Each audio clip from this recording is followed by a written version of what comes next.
जिंदगी की असली उड़ान अभी बाकी है, मेरे इरादों का इम्तिहान अभी बाकी है। अभी तो नापी है मुट्ठी भर जमी हमने, अभी तो सारा आसमां बाकी है। नमस्कार, मैं हूं सिरांधा और आप देख रहे हैं बेमिसाल। क्या कभी आपने इंसानियत का ईश्वर अल्लाह राम सुना और देखा है? नहीं ना? तो आज हम आपको एक ऐसी गौशाला में लिए चलते हैं जहां होती है इंसानियत की अजान और इंसानियत का जगराता। आप भी देखिए बेमिसाल दीदी। अब तो मजहब कोई ऐसा चलाया जाए जिसमें इंसान को इंसान बनाया जाए। गौ सेवा मुझे करने में बहुत ही आनंद मिलता है, इतना कि मतलब बच्चे जैसे अपना खुद का बच्चा, मेरे खुद के बच्चे हैं। यहाँ होती अजान, इंसानियत का होता जगराता। उनकी सेवा करने से क्या मुसलमान नहीं रहते? कहाँ लिखा है कि मुसलमान सेवा नहीं करते? न मजहब की दीवार, न बेबसी का राग। एकता का ये प्रतीक भी बनेगा और हिंदी मुस्लिम एकता का मैं सोचता हूँ कि मेरी गौशाला एक पूरे देश में एक एकता का प्रतीक ही है। इंसानियत का ईश्वर अल्लाह राम। आइए आपको एक अनोखे रिश्ते का दीदार कराते हैं। बेजुबान और इंसान के प्यार की अनूठी मिसाल दिखाते हैं, जहां ना तो मजहब की बंदिशें हैं, ना ही मजहब की दीवारें।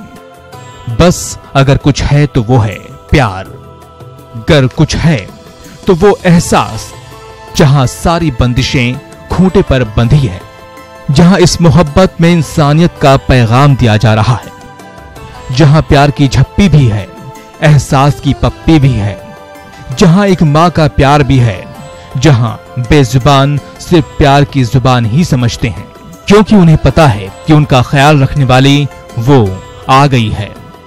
जी हां, ये गौशाला प्यार की पाठशाला है।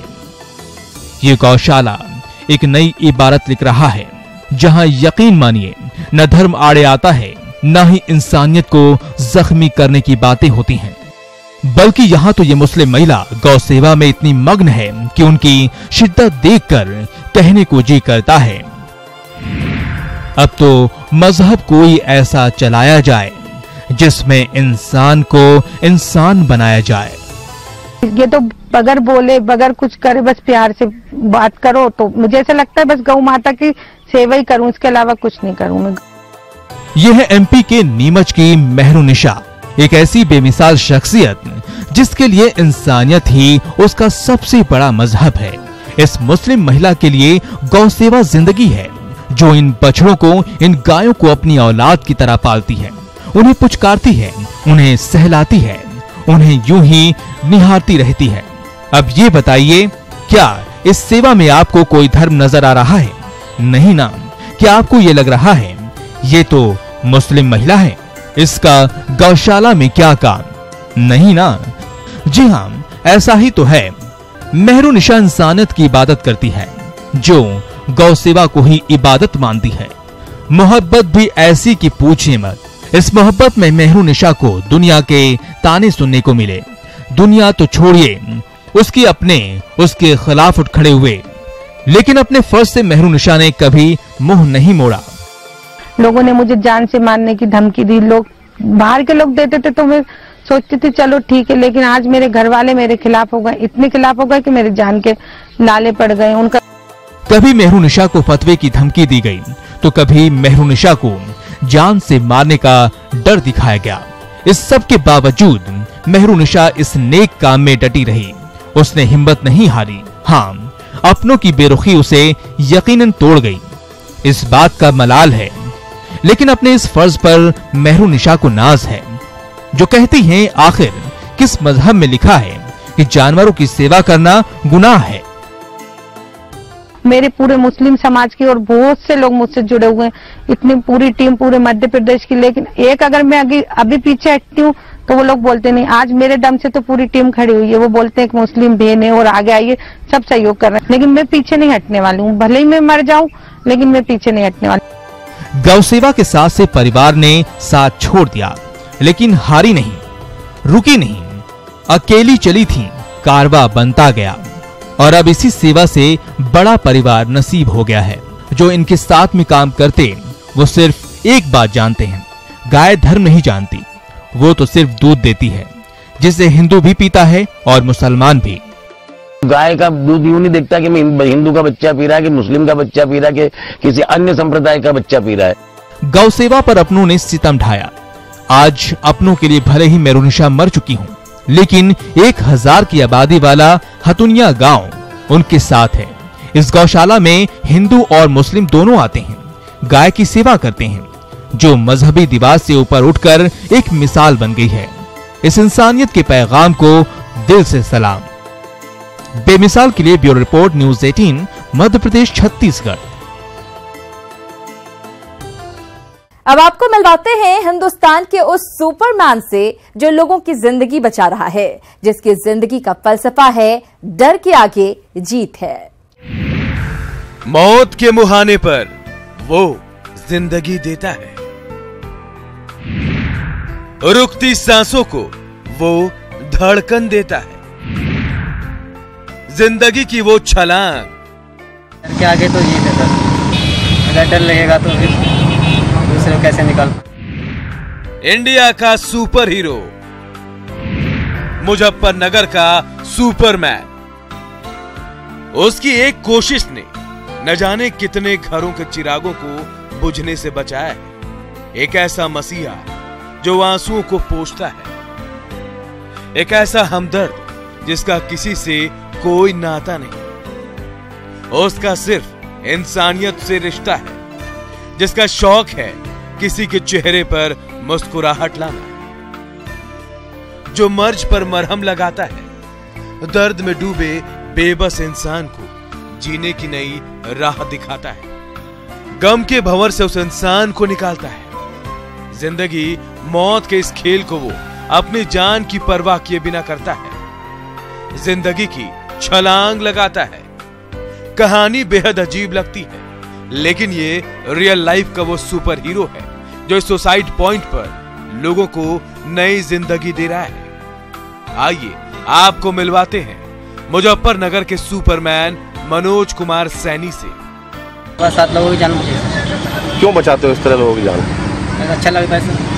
सुपरमैन कहें या सुपर हीरो, असल जिंदगी में रियल सुपर हीरो की हिम्मत की सभी दाद देते हैं। आज की इस मतलबी दुनिया में जब इंसान को इंसान की तकलीफ से कोई वास्ता नहीं होता, तब मनोज जैसी शख्सियत ही इंसानियत का पाठ पढ़ाती है। कहते हैं डूबते हुए को तिनके का सहारा ही काफी होता है। मनोज नाम का यह तिनका कई घरों को खुशियों से आबाद कर चुका है। जनपद मुख्यालय से 15 किलोमीटर दूर भोपा इलाका, जहां गंगा नहर के पास ये जगह सुसाइड पॉइंट के नाम से कुख्यात है। लेकिन इसी गंगा नहर किनारे मनोज हताश लोगों की जान बचाकर उन्हें जीने का हौसला देता है। 7 लोगों की जान बची। क्यों बचाते हो इस तरह लोगों की जान? अच्छा लगता है। कोई खास वजह? दूसरे की मदद करना अच्छा लगता है। 26 साल का मनोज इसी सुसाइड पॉइंट पर जूस का ठेला लगाता है। थके हारे लोगों को ये जूस ताकत तो देता है और जिंदगी से थके हारे लोगों को ये हमदर्द अपनी इसी छलांग से हिम्मत देता है। लोगों की जिंदगी बचाना अब तो जैसे मनोज की आदत बन चुकी है। ये जान का रखवाला इसे अपना नसीब समझता है कि वो किसी के काम आया, जो कहता है मुझे डर नहीं लगता, न मुझे खुद के जान की परवाह है, क्योंकि डर के आगे जीत है। डर के आगे तो जीत है सर, अगर डर लगेगा तो फिर दूसरे को कैसे निकाल पाएंगे। सर जब कोई कूदता है तो ये नहीं सोचता मैं मरूंगा या नहीं, लेकिन जब किसी को दिख जाता है तो निकाल देते। इस इलाके के पुलिस अधिकारी भी मनोज के साहस की तारीफ करते नहीं थकते। 2-1 दिन पहले भी पूर्व चेयरमैन जो हैं उनके चाचा ने ऐसे छलांग लगा रही थी, तो उनको बचा करके ले आया है, जिसका बड़ा साहसपूर्ण कार्य है और इसके लिए इसकी प्रशंसा भी की जाती है। और आने वाले 15 अगस्त को इसको पुलिस लाइन में इसका सम्मान भी किया जाएगा। वाकई मनोज फरिश्ता है।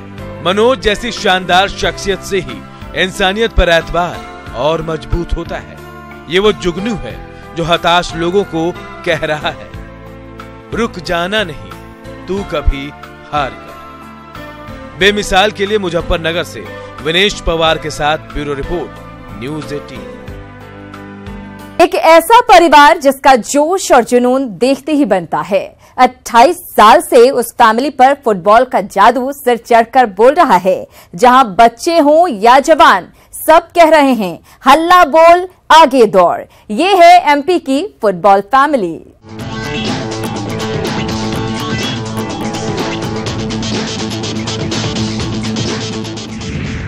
जुनून की किक, गोल पर नजर, हल्ला बोल। एमपी की फुटबॉल फैमिली। फुटबॉल उनका जुनून है, फुटबॉल उनकी ताकत है, फुटबॉल उनका जज्बा है। फुटबॉल के ऐसे मस्तानों की टोली जो निकल पड़ी मैदान पर, जो कह रही है हल्ला बोल आगे दौड़। बच्चा हो या जवान, लड़का हो या लड़की, सबकी नजर गोल पर है।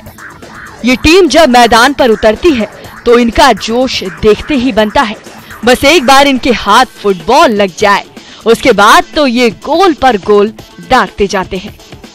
जोश खरोश ऐसा कि पूछिए मत। फुटबॉल से इस परिवार की ऐसी यारी है कि ये फैमिली बन गई है एमपी की फुटबॉल फैमिली। तो आइए आपको उसी हिम्मत की डगर पर लिए चलते हैं जहां हौसलों के दम पर फुटबॉल के खेल को इस परिवार ने एक नई पहचान दी है। मध्य प्रदेश के भोपाल के राजेंद्र नगर में इसी घर से निकलती है फुटबॉल की खुमारी, जहां इस टीम की कमान थामे हैं जेपी सिंह। मैंने अपने रूप में एक बीज बोया था, आज वो बीज जो है एक वृक्ष के रूप में बड़ा हो रहा है। इस परिवार की कामयाबी की कहानी ये चमचमाती शील्ड मेडल कह रही है। जी हाँ, जैसे ही जेपी सिंह के घर में दाखिल होते हैं, ये इनाम इनके फौलादी इरादों की कहानी खुद ब खुद बयां करने लगते हैं। फुटबॉल की इस दीवानगी की भी एक अलग कहानी है। जहां जेपी सिंह को कुश्ती पसंद थी तो वो एक रेसलर थे। कुश्ती के दौरान उनके हाथ में चोट लग गई, लेकिन खेल तो उनके रग रग में बसा था। वो कैसे मैदान को अलविदा बोल देते। लिहाजा जेपी सिंह ने वो खेल चुना जो वो पैर से खेल सके, और लीजिए उनके हाथ फुटबॉल लग गई। फिर तो अपनी मजबूरी को उन्होंने इस फुटबॉल से ऐसी पटकनी दी कि वो कामयाबी की किक लगाते जा रहे हैं। दिन रात सुबह शाम प्रैक्टिस के बाद फिर नेशनल में एमपी टीम से सिलेक्शन है, और फिर आंध्रा में नेशनल जब खेला है हमने, और महाराष्ट्र के अगेंस्ट एमपी ने 5 गोल मारे, उसमें 3 गोल मेरे थे, खुद के थे। 1980 से शुरू हुआ फुटबॉल का सफर बदस्तूर जारी है। हिम्मत के मैदान में जेपी सिंह ने कभी हार नहीं मानी। एक मजबूरी को कैसे ताकत बनाया जाता है, ये कोई जेपी सिंह से सीखे।